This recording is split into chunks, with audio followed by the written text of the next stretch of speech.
ಅನುದಿನದ ಆಹಾರ ಮೇ 30 ಶನಿವಾರ. ಸಹಾಯವಿದೆ. ಹೋಶೇಯ 13:9. ಆದರೆ ನಿನ್ನ ಸಹಾಯವು ನನ್ನಿಂದಲೇ ಬರುತ್ತದೆ. ಸಣ್ಣ ಪ್ರವಾದಿಗಳಲ್ಲಿ ಒಬ್ಬನಾದ ಹೋಶೇಯನು 14 ಅಧ್ಯಾಯಗಳನ್ನು ಬರೆದಿದ್ದಾನೆ. ಆತನು ಇಸ್ರೇಲ್, ಯೂದ ಮತ್ತು ಎಫ್ರಾಯಿಮರನ್ನು ನೇರವಾಗಿ ಉದ್ದೇಶಿಸಿ ಕರ್ತನ ವಾಕ್ಯವನ್ನ ಸಾರುತ್ತಿದ್ದನು.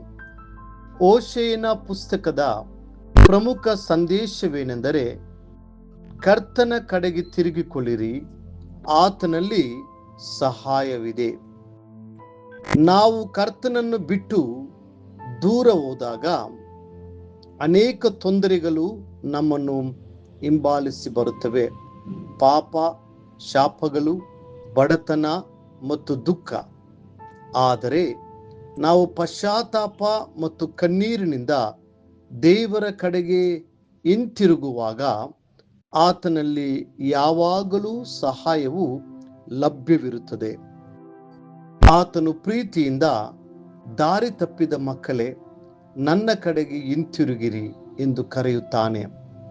ನಮ್ಮ ಸತ್ಯವೇದವು ತಿಳಿಸುತ್ತದೆ, ಇಸ್ರಾಯೇಲೇ, ನಿನ್ನ ದೇವರಾದ ಯೆಹೋವನನ್ನು ಸೇರಿಕೋ.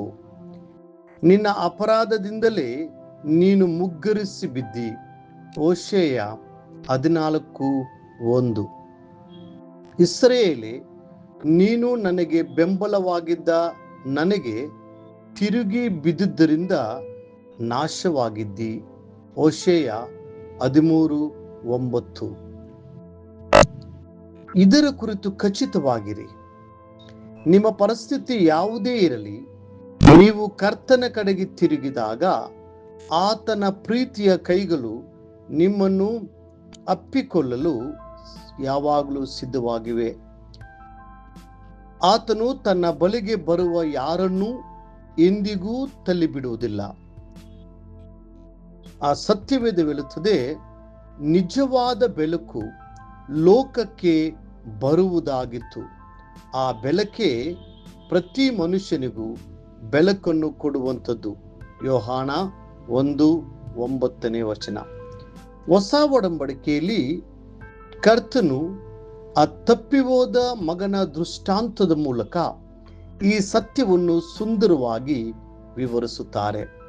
ತನ್ನ ಆಸ್ತಿಯನ್ನೆಲ್ಲ ಪಾಪದ ಜೀವನದಲ್ಲಿ ಪೋಲು ಮಾಡಿದ ನಂತರ ಅವನು ತೀವ್ರ ಸಂಕಷ್ಟಕ್ಕೆ ಸಿಲುಕಿದನು. ಹಂದಿಗಳ ಮಧ್ಯೆ ವಾಸಿಸುತ್ತಿದ್ದ. ಅವು ತಿನ್ನುವ ಆಹಾರವನ್ನೇ ತಿನ್ನಲು ಹಂಬಲಿಸುವಂತಾಯಿತು. ಪಾಪವು ಒಬ್ಬ ವ್ಯಕ್ತಿಯನ್ನು ಎಷ್ಟೊಂದು ಆಳವಾದ ಕಂದಕಕ್ಕೆ ತಳ್ಳಬಹುದು. ಆದರೆ ಒಂದು ದಿನ ಅವನಿಗೆ ಬುದ್ಧಿ ಬಂದಿತು. ಅವನು, ನಾನು ನನ್ನ ತಂದೆ ಬಳಿಗೆ ಹಿಂತಿರುಗಿದರೆ ನನಗೆ ಖಂಡಿತವಾಗಿಯೂ ಸಹಾಯ ಸಿಗುತ್ತದೆ. ನನ್ನ ತಂದೆಯ ಮನೆಯಲ್ಲಿ ಕೆಲಸಗಾರರಿಗೂ ಕೂಡ ತಿನ್ನಲು ಸಾಕಷ್ಟು ಆಹಾರವಿದೆ ಮತ್ತು ಅವರು ಸಮಾಧಾನದಿಂದ ಬದುಕುತ್ತಿದ್ದಾರೆ ಎಂದುಕೊಂಡನು. ಮತ್ತು ಪಶ್ಚಾತ್ತಾಪದ ಹೃದಯದಿಂದ ಅವನು ಎದ್ದು ತನ್ನ ತಂದೆ ಬಳಿಗೆ ಹಿಂತಿರುಗಿದನು ಮತ್ತು, ಅಪ್ಪ, ಆ ಪರಲೋಕಕ್ಕೆ ವಿರೋಧವಾಗಿಯೂ ನಿನ್ನ ಮುಂದೆಯೂ ಪಾಪ ಮಾಡಿದ್ದೇನೆ. ಇನ್ನು ನಾನು ನಿನ್ನ ಮುಂದೆಯೂ ಪಾಪ ಮಾಡಿದ್ದೇನೆ. ಇನ್ನು ನಿನ್ನ ಮಗನೆನಿಸಿಕೊಳ್ಳುವುದಕ್ಕೆ ಯೋಗ್ಯನಲ್ಲ ಎಂದು ಹೇಳಲು ನಿರ್ಧರಿಸಿದನು. ಆದರೆ ತಂದೆಯು ಕರುಣೆಯಿಂದ ತುಂಬಿದವನಾಗಿ ಓಡಿ ಹೋಗಿ ಅವನನ್ನು ಎದುರುಗೊಂಡು ಅಪ್ಪಿಕೊಂಡು ಮುದ್ದಾಡಿ ಅವನ ಕೈಗೆ ಉಂಗುರವನ್ನು ತೊಡಿಸಿ ಉತ್ತಮವಾದ ವಸ್ತ್ರವನ್ನ ಧರಿಸಿ ಹಬ್ಬದೂಟವನ್ನ ಸಿದ್ಧಪಡಿಸಿದನು. ಇವೆಲ್ಲವೂ ಸಹಾಯದ ಕಾರ್ಯಗಳಾಗಿದ್ದವು. ಆದರೆ ಎಲ್ಲಕ್ಕಿಂತಲೂ ದೊಡ್ಡ ಸಹಾಯವೆಂದರೆ ಅವನು ತನ್ನ ಮಗನನ್ನು ಮತ್ತೆ ಮಗನನ್ನಾಗಿ ಸ್ವೀಕರಿಸಿತು. ಪ್ರೀತಿಯ ದೇವರ ಮಕ್ಕಳೇ, ನಿಮ್ಮ ಪರಿಸ್ಥಿತಿ ಯಾವುದೇ ಇರಲಿ, ನಿಮ್ಮನ್ನು ಎಂದಿಗೂ ನಿರಾಕರಿಸದೇ ಇರುವ ಒಬ್ಬರಿದ್ದಾರೆ.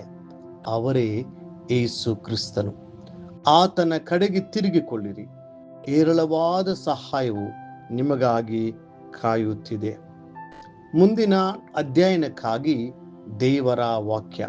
ಇಗೋ, ದೇವರೇ ನನಗೆ ಸಹಾಯಕನು, ಕರ್ತನೇ ನನ್ನ ಪ್ರಾಣವನ್ನ ಕಾಪಾಡುವನು.